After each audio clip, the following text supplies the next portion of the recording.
कौसल्या सुप्रजा रामपूर्वा सन्ध्या प्रवर्तते उत्तिष्ठ नरशार्दूला कर्तव्यं दैवमाह्निकम् कौसल्या सुप्रजा रामपूर्वा सन्ध्या प्रवर्तते उत्तिष्ठ नरशार्दूला कर्तव्यं दैवमाह्निकम् उत्तिष्ठोत्तिष्ठ गोविन्द उत्तिष्ठ गरुडध्वज उत्तिष्ठ कमलाकान्ता त्रैलोक्यं मङ्गलं कुरु।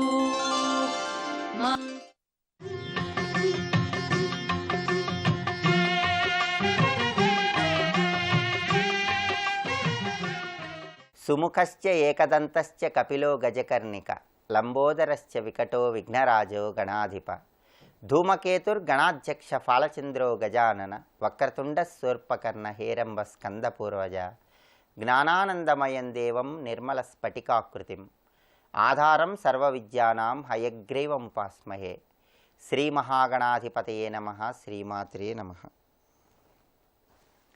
నిత్య జీవితంలో మనం అనేక సమస్యలతో సతమతమైపోతున్న తరుణంలో ఆ సమస్యల నుంచి సులభంగా బయటపడటానికి కొన్ని ప్రత్యేకమైనటువంటి మంత్రాలను జపించాలని మంత్రశాస్త్రంలో వివరించారు. భగవంతుడికి సంబంధించిన ఏ నామాన్నైనా సరే మంత్రంలా జపించుకోవటానికి ఎటువంటి ప్రత్యేకమైన నియమాలు అవసరం లేదు. శుచిగా స్నానం చేసి నిర్మలమైన మనస్సులో మన పని మనం చేసుకుంటూ కార్యనిర్వహణ చేసుకుంటూ కూడా మంత్రజపం చేసినట్లయితే విశేషమైనటువంటి శుభ ఫలితాలు కలుగుతాయి. భగవన్నామాలను ఏ సమయంలోనైనా సరే మంత్రంలాగా జపిద్దాం. పరమాత్మ అనుగ్రహానికి మనమందరం సులభంగా పాత్రలమవుదాం. మనకి నిత్య జీవితంలో ఉన్నటువంటి సమస్యలను బట్టి కొన్ని ప్రత్యేకమైన మంత్రాలు జపించుకుంటే చక్కటి శుభ ఫలితాలు కలుగుతాయి. నిత్య జీవితంలో మనకున్నటువంటి సమస్యలు తరచుగా విఘ్నాలు ఏర్పడటం, పనులు కాకపోవటం, కుటుంబ సభ్యుల మధ్య విభేదాలు, కోర్టు పరమైనటువంటి సమస్యలు, రుణ బాధలు, ఉద్యోగ సమస్యలు, వ్యాపార సమస్యలు, గ్రహదోషాలు, ఇలా అనేక రకాలైనటువంటి సమస్యలతో సతమతమైపోతూ ఉంటాం. మనం నిత్య జీవితంలో ఎటువంటి సమస్యలు ఎదుర్కొంటున్నా సరే ఆ సమస్యల నుండి బయటపడటానికి గణపతి మంత్రం విశేషంగా సహకరిస్తుంది. దానికి కారణం ఏంటి అంటే తొలుత నవిఘ్నమస్తనుతు దుర్జటి నందన నీకు మొక్కెదన్ అంటూ పురాణాల్లో గణపతిని కీర్తించారు. మనం ఏ పని ప్రారంభించినా సరే ఆ పనిలో విఘ్నాలు ఎదురు కాకూడదు. ఆ విఘ్నాలు ఎదురు కాకుండా ఉండాలంటే ముందుగా గణపతిని ప్రార్థించాలి. గణపతికి సంబంధించినటువంటి మంత్రాలను జపించుకోవాలి. సాక్షాత్తు పరమేశ్వరుడే త్రిపురాసురులనేటటువంటి రాక్షసులను సంహరించే సమయంలో ఎన్ని ప్రయత్నాలు చేస్తున్నా సరే ఆ రాక్షసులను సంహరించలేక విఘ్నాలు ఎదురవుతున్న తరుణంలో తన కుమారుడైనటువంటి గణపతిని పూజించి గణపతికి కొబ్బరికాయను సమర్పించి కొబ్బరికాయ కొట్టి ఆ తర్వాత త్రిపురాసురులనేటటువంటి రాక్షసులను సంహరించాడని మనకి శివమహాపురాణంలో వివరించారు. స్వయంగా పరమేశ్వరుడే విఘ్నాలు తొలగింపజేసుకోవటం కోసం వినాయకుడిని ప్రార్థించాడు. అలాగే దేవదానవులు పాల సముద్రాన్ని చిలుకుతున్నప్పుడు అమృతం కోసం చేస్తున్నటువంటి ఆ మథనంలో, క్షీరసాగర మథనంలో అనేక అవాంతరాలు ఏర్పడతాయి. ఆ అవాంతరాల నుండి బయటపడటానికి కూడా వాళ్ళందరూ గణపతిని ప్రార్థించారు. ప్రతి ఒక్కరూ కూడా విఘ్నాల నుండి బయటపడాలంటే గణపతికి సంబంధించిన మంత్రాన్ని జపించుకోవాలి. అలాగే మీకు ఏదైనా ప్రత్యేకమైనటువంటి సమస్య ఉన్నట్లయితే ఆ సమస్య నుండి బయటపడటానికి ప్రతిరోజు కూడా జపించుకోవలసిన ఒక శక్తివంతమైనటువంటి గణపతి మంత్రం ఉంది. ఆ మంత్రం ఏంటంటే ఓం గం గణపతయే నమః. ఇది గణపతికి సంబంధించినటువంటి అద్భుతమైనటువంటి అష్టాక్షరి మంత్రం. ఈ అష్టాక్షరి మంత్రం అంటే ఇందులో మొత్తం 8 అక్షరాలు ఉంటాయి. గం గణపతయే నమః మొత్తం 8 అక్షరాలు ఉంటాయి. దీని గణపతి అష్టాక్షరి మంత్రం అంటారు. ఇది కలియుగంలో అత్యంత శక్తివంతమైనటువంటి మంత్రం. మీకు చాలా కాలంగా ఏదైనా కోరిక ఉన్నట్లయితే, ఆ కోరిక నెరవేరాలంటే, లేదా చాలా కాలంగా మీకు ఏదైనా సమస్య ఉన్నట్లయితే ఆ సమస్య నుండి బయటపడాలంటే సూర్యోదయానికి పూర్వమే చక్కగా నిద్రలేచి స్నానం ఆచరించి గణపతి విగ్రహం దగ్గర కానీ గణపతి చిత్రపటం దగ్గర కానీ వెండి ప్రమిదలు ఉంచి ఆ వెండి ప్రమిదలలో కొబ్బరి నూనె పోసి ఒక్కొక్క ప్రమిదలో 5 ఒత్తులు విడివిడిగా వేసి దీపాన్ని వెలిగించి ఓం గం గణపతయే నమః ఈ మంత్రాన్ని 108 సార్లు లేదా 54 సార్లు లేదా 21 సార్లు జపించండి. అలా జపిస్తే గణపతి విశేషమైన అనుగ్రహం కలుగుతుంది. ఆ సమస్య నుంచి చాలా సులభంగా బయటపడతారు. గణపతికి ప్రీతిపాత్రమైనటువంటి నూనె కొబ్బరి నూనె అని పురాణాల్లో వివరించారు. ఎవరైనా సరే గణపతి అనుగ్రహాన్ని సులభంగా పొందాలంటే స్వామివారి దగ్గర కొబ్బరి నూనెతో దీపారాధన చేయాలి. అలాగే గణపతికి అన్ని రంగులలో కూడా ఎరుపు రంగు అంటే ఎంతో ప్రీతిపాత్రం. అందుకే గణపతిని పూజించేటప్పుడు ఎర్రటి పుష్పాలతో పూజిస్తూ గణపతి మంత్రాన్ని జపించాలి. అలాగే అక్షింతలలో కొద్దిగా కుంకుమ కలిపి ఆ కుంకుమ కలిపినటువంటి అక్షింతలతో గణపతిని పూజిస్తూ గణపతి మంత్రాన్ని జపించుకోవాలి. అలాగే గణపతికి దుర్వాయుగ్మము అంటే ఎంతో ప్రీతిపాత్రం. దుర్వాయుగ్మం అంటే గరిక పోచల జంట అని అర్థం. గరిక అంటే గణపతికి చాలా ఇష్టం. గరిక సమర్పిస్తూ ఆయన్ని పూజించాలి. అందుకే కొబ్బరి నూనె దీపం వెలిగించండి, ఎర్రటి పుష్పాలతో కుంకుమ కలిపిన అక్షింతలతో గణపతిని పూజించండి, గరిక స్వామివారికి సమర్పించండి. ఓం గం గణపతయే నమః అనే అష్టాక్షరి మంత్రాన్ని ప్రతిరోజు 108 లేదా 54 లేదా 21 సార్లు జపించినట్లయితే 21 రోజుల్లో మీకున్నటువంటి సమస్య నుండి సులభంగా బయటపడటానికి గణపతి అనుగ్రహాన్ని పొందటానికి ఆస్కారం ఎంతగానో ఉంది. అలాగే ఈ మంత్రంలో ఉన్నటువంటి శక్తి మొత్తం కూడా గమ్ అనే అక్షరంలో ఉంది. అది ఈ మంత్రానికి ఉన్నటువంటి విశిష్టత. గకారం గణేశ బీజం అంటుంది మంత్రశాస్త్రం. అంటే మనకి ఆ నుంచి ఉన్నటువంటి అన్ని అక్షరాలలో ఒక్కొక్క అక్షరంలో ఒక్కొక్క శక్తి ఉంటుందని మంత్రశాస్త్రం వివరించింది. ఈ అక్షరాలనే బీజాక్షరాలు అనే పేరుతో కూడా పిలుస్తారు, మంత్రాక్షరాలు అనే పేరుతో పిలుస్తారు. అలా ఆ నుంచి అహా వరకు, కా నుంచి యారా లావా శేష సాహా ఇలా అన్ని అక్షరాల్లో కూడా ఒక్కొక్క అక్షరానికి ఒక్కొక్క మంత్రశక్తి ఉంటుంది, ఒక్కొక్క దేవతా శక్తి ఉంటుంది. అలా గమ్ అనేటటువంటి అక్షరంలో గణేశ శక్తి మొత్తం కూడా దాగి ఉంటుంది. గణపతి శక్తి మొత్తం కూడా గమ్ అనే అక్షరంలో ఉంది. కాబట్టి ఆ గమ్ అనే అక్షరం చేర్చి గణపతయే నమః అంటూ మంత్రం చెబుతూ ఈ మంత్రానికి ముందుగా ఓంకారం, ఓం అంటే ప్రణవం కాబట్టి ఓంకారం చేర్చాలి. ఓం గం గణపతయే నమః ఈ అష్టాక్షరి మంత్రాన్ని జపించుకుంటే మీకేదైనా సమస్య ఉంటే చాలా కాలంగా ఉన్నటువంటి ఆ సమస్య నుండి బయటపడవచ్చు. అలాగే భార్యాభర్తల మధ్య విభేదాభిప్రాయాలు, కోర్టు పరమైనటువంటి సమస్యలు, బుధగ్రహ దోషాలు, కేతుగ్రహ దోషాలు ఉన్నవాళ్ళు ఎవరైనా సరే ఈ గణపతి అష్టాక్షరి మంత్రాన్ని చదువుకోవటం ద్వారా విశేషంగా శుభ ఫలితాలను పొందుతారు. అలాగే గణపతి అష్టాక్షరి మంత్రంతో పాటుగా గణపతి షడక్షర మంత్రం కూడా ఇంకొకటి ఉంది. ఆ షడక్షర మంత్రం ఏంటంటే వక్రతుండాయ హుం అది మంత్రం. వక్రతుండాయ 5 అక్షరాలు, హుం 1 అక్షరం, మొత్తం కలిపితే 6 అక్షరాలు. వక్రతుండాయ హుం. ఈ మంత్రం గొప్పతనం ఏంటంటే స్వయంగా బ్రహ్మదేవుడే ఈ మంత్ర జపం చేసి గణపతిని ప్రార్థించి సృష్టి కార్యక్రమాన్ని నిర్వహించాడని మనకి గణేశ పురాణంలో వివరించారు.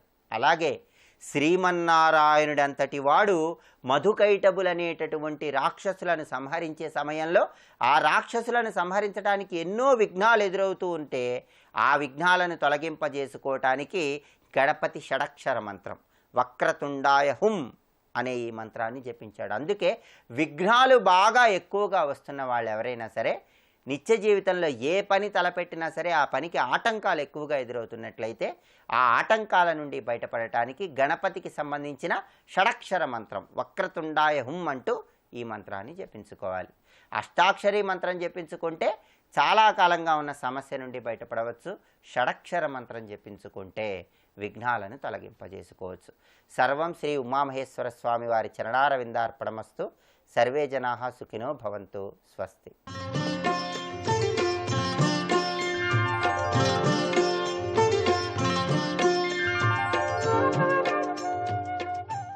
శ్రాద్ధం పెట్టేటప్పుడు ఒకటి గుర్తుపెట్టుకోవాలి, శ్రద్ధగా చేయడమే శ్రాద్ధం. ఆబ్దికం రోజు మనం పిండ ప్రదానం చేస్తున్నప్పుడు మనం ఊహించుకోవాలి, నా తండ్రి, నా తాత, నా ముత్తాత ఈరోజు కడుపు నిండా భోంచేస్తున్నారు, వాళ్ళన్న భావనతో చేయాలి. అదే రామచంద్రమూర్తి మనకు చెప్పింది కూడా అదే. నువ్వేదైతే తింటావో అదే పెట్టు, దాన్ని తప్పి ఇంకొకటి పెట్టకూడదు. అంత కౌసల్యమాత దుఃఖపడుతుంది. దశరథ మహారాజు చక్రవర్తి తాను ఎలాంటి పూజించాడు, ఈరోజు గారపిండితోటి తన ఆకలి తీరుస్తున్నాడు రాముడు అంటే, వశిష్ఠ మహర్షి చెప్తాడు, ఎవరైనా సరే నువ్వు ఏది తింటావో అదే పెట్ట అంటున్నారు. మనం ప్రతి సంవత్సరం మర్చిపోకుండా చేయాల్సిందే తల్లిదండ్రులను. ఆ విధంగా మనం చేస్తూ ఉంటేనే మనకు కూడా మంచి జరుగుతుంది. అది మనం చేయడం వల్ల ఏమవుతుంది, మన పిల్లలు కూడా నేర్చుకుంటారు.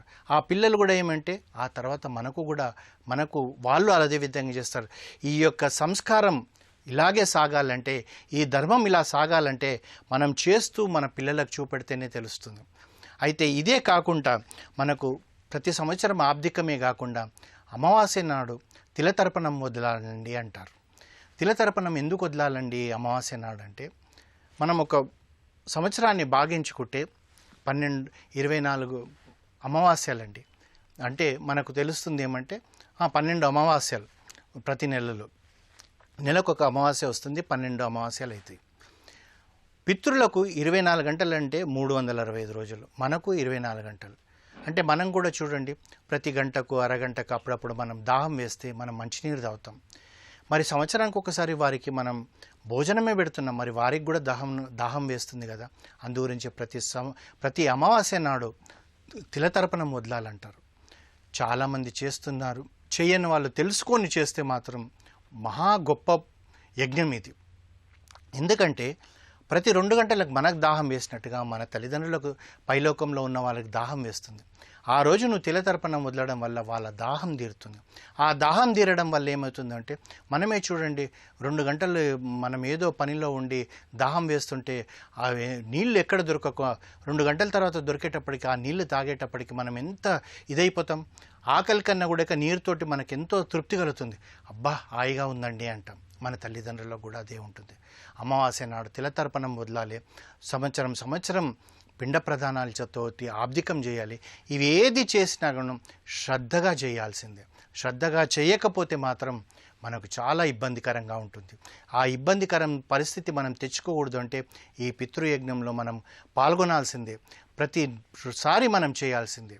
ప్రతిరోజు కూడా ఇప్పుడు మనం ప్రతిరోజు అనుకుంటున్నామండి ఈ పంచయజ్ఞ మహాయజ్ఞాలు. మరి ఇప్పుడు మీరు ఆబ్దికం అంటే సంవత్సరంకి ఒకసారి, నెలకొకసారి వచ్చే అమావాస్య అనుకుంటున్నాం. మరి ఇది ప్రతిరోజు ఎలా చేయాలి, తల్లిదండ్రులు బ్రతికిలేరు అన్నప్పుడు అది కూడా మనం తెలుసుకుందాం.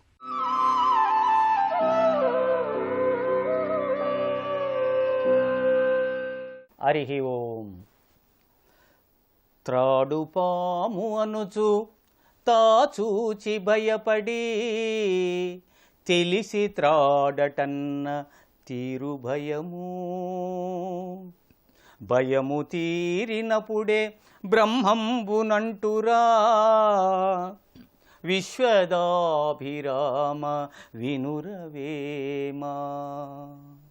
త్రాడును పాముగా చూచినప్పుడు భయం కలుగుతున్నది.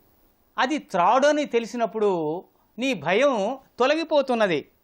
బ్రహ్మజ్ఞానం కలగాలంటే నీవు నిర్భయుడవు కావాలి.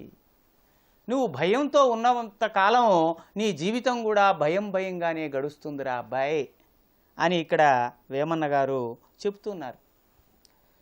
ఈ రజ్జువునందు సర్పభ్రాంతి వేదాంతంలో ఎక్కువగా చెప్తూ ఉంటారు, చూచారా? ఆ విషయాన్నే వేమన్న గారు ఇక్కడ తెలియజేస్తూ ఉన్నారు. మానవుడు పుట్టినప్పటి నుండి భయంతోనే జీవిస్తూ ఉన్నాడు. పుట్టగానే కెవ్వని కేక వేశాడు. ఆ పోయేటప్పుడు అదేవిధంగా ఆ కేకలతోనే చివరిలో కూడా కేక వేసి దుఃఖపడి మరణిస్తూ ఉన్నాడు. చూచారా? పిల్లవాడు పుట్టగానే అరుస్తాడు. అప్పుడు నర్సు వచ్చి చెప్తుంది, అబ్బా మీ పిల్లవాడు ఎంత ఆరోగ్యంగా ఉన్నాడమ్మా, అందుకని అంతగా ఏడుస్తున్నాడు. వాడు ఏడ్చింది అందుక, హే భగవాన్, నీ దగ్గర నుండి ఇక్కడికి వచ్చాను ఈ పాప ప్రపంచానికి, ఈ విషయ వాసనలో తనకలాడిపోతున్నాను, మళ్ళీ నిన్ను ఎప్పుడు చేరుతానో మహానుభావ అంటూ కెవ్వున కేకేశాడు. ఆ కేకతోనే జీవితం ప్రారంభమైంది. పిల్లవాడు చిన్న వయసులో భయంగా పెరుగుతూ ఉంటాడు. అమ్మా నాన్నలు ఒక నిమిషం కనిపించకపోతే ఆవేదన పడిపోతాడు, అరుస్తాడు.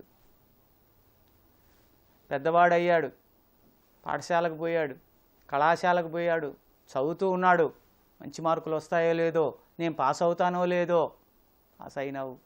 ఉద్యోగం వస్తుందో రాదో, ఎన్నో ఇంటర్వ్యూలకు పోతున్నాడు, భయపడుతున్నాడు, అయ్యో ఉద్యోగం రాకపోతే నా జీవితం ఎలా ఉంటుందో. ఉద్యోగం వచ్చింది. నాకు మంచి భార్య దొరుకుతుందో లేదో, ఎటువంటి అమ్మాయి దొరుకుతుందో.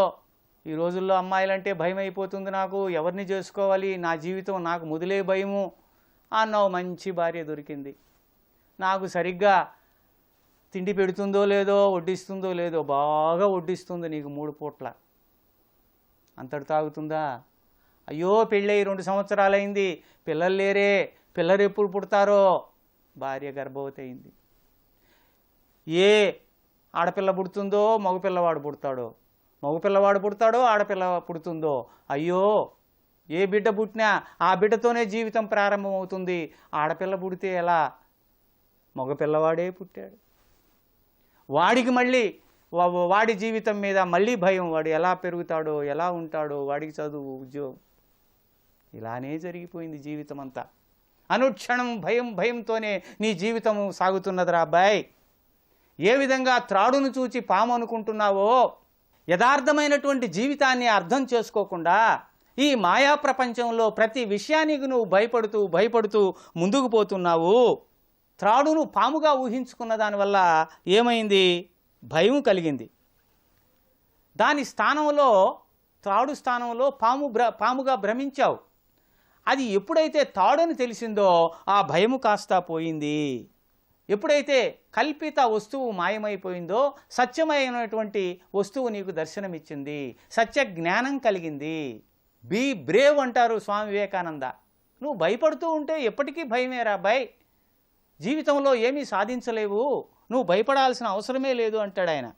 తేలుగుట్టింది పాము కరవనందుకు సంతోషించాల. కారు లేదన్న బాధ వద్దండి, కాళ్ళు సరిగ్గా ఉంటే చాలు. జీవితంలో అన్నీ పొందాలనుకున్నవి మనం అన్నీ పొందగలుగుతున్నామా? లేదు. ఉన్నదాంతో తృప్తి పడాలి. ఉన్న పరిస్థితులతో ధైర్యంగా నువ్వు ముందుకు సాగాలి. భయం ఎక్కువైతే ఏమవుతుంది? మన ఆరోగ్యం క్షీణిస్తుంది. ఆరోగ్యం ఎప్పుడైతే క్షీణిస్తుందో, ఆరోగ్యం క్షీణించిందంటే ఏమని? జబ్బు నీ శరీరంలో చేరింది. ఈ జబ్బు ఏ జబ్బు వస్తుందో, ఎలా ఉంటుందో చూచారా? ఈ భయము. ఈ రోజుల్లో జబ్బు సంగతి ఎలా ఉన్నా హాస్పిటల్కి పోవాలంటే చాలా భయంగా ఉంది. లేని జబ్బులు అంటగట్టి ఒళ్ళు గుళ్ళ రెండూ కూడా చూచారా? ఇల్లు ఒళ్ళు రెండూ గుళ్ళ అయిపోతున్నాయి ఈ రోజుల్లో వైద్యం చేసుకోవాలంటే. నారాయణో హరి అన్నారు, ఇప్పుడు వ్యాపారో హరి అయిపోయింది. భయపడుతున్నారు సామాన్యులు. ఏ హాస్పిటల్కి పోతే ఎంత బిల్లు అవుతుందో, ఏందో, ఏం జబ్బు వస్తుందో, ఏం జబ్బు చెబుతారో, ఇది భయం అయిపోతుంది. ఎప్పుడైతే ఆరోగ్యం క్షీణిస్తుందో, ఆరోగ్యం ఎప్పుడు క్షీణిస్తున్నది? నిరంతరం భయపడిన దానివల్ల. భయంగా జీవితం గడుస్తూ ఉంటే మానసికమైనటువంటి ప్రశాంతత ఉండదు. మానసిక ఒత్తిడి ఎప్పుడైతే వస్తుందో అప్పుడే జబ్బులు ప్రారంభమవుతాయి. కాబట్టి ఈ జీవితం ఎంతో కాలము ఉండడానికి లేదయ్యా. ఈ భయం అనేదే నీకు ఒక పెద్ద శత్రువు. భయము తీరినప్పుడే బ్రహ్మంబునంటురా విశ్వదాభిరామ వినురవేమా. వేమన్న గారు అదే చెప్తున్నారు, భయము తీరినప్పుడే బ్రహ్మంబునంటురా. కాబట్టి నువ్వు ఈ భయము తీరి నిర్భయుడవై ఆ అంతర్యామి అయినటువంటి పరమేశ్వరుణ్ణి ఎప్పుడైతే తెలుసుకుంటావో అప్పుడే నీ భయము తీరిపోతుంది. భయము తీరినప్పుడే బ్రహ్మంబునంటురా. ఈ ప్రపంచం యొక్క స్వరూప స్వభావాలు నీకు అర్థమవుతాయి. ఈ కనిపించేటువంటి మాయా ప్రపంచం నిరంతరం నీ మనసులో తిరగడం వల్ల, దాన్ని గురించే నీవు ఆలోచించడం వల్ల నీవు భయపడుతున్నావు. ఈ భయమే మనిషికి అవరోధంగా ఉన్నది. భయము తీరినప్పుడే బ్రహ్మంబునంటురా విశ్వదాభిరామ వినురవేమా. కంసుడు భయంతోనే మరణించాడు. చూచారా, కృష్ణుడు ఎక్కడ వస్తాడో, ఎక్కడ చంపేస్తాడో అని జీవితమంతా భయంగానే గడిచింది. కాబట్టి ఒక విషయాన్ని మనం ఎప్పుడైతే నెగిటివ్గా ఆలోచిస్తామో అప్పుడు భయం మనల్ని కమ్మేస్తూ ఉన్నది. కాబట్టి ఏ విషయాన్ని కూడా మనం నిర్భయుడై ఏమవుతుంది, జరిగేది జరుగుతుంది. Time table was fixed. రేపు ఏంది అనేది టైం టేబుల్ ఫిక్స్ అయిపోయింది. కాబట్టి అలానే జరుగుతుంది. మహాత్మా పరమాత్మ ఈ జీవితాన్ని ఇచ్చావు, ఎలా నడుపుతావో నడుపు, నేను సిద్ధంగా ఉన్నానంటూ ముందుకు పోవాలి. అదే ఇక్కడ వేమన్న గారి పద్యం ద్వారా మనకు తెలియజేశారు. ఓం నమో వేమనార్యాయ నమో నమః.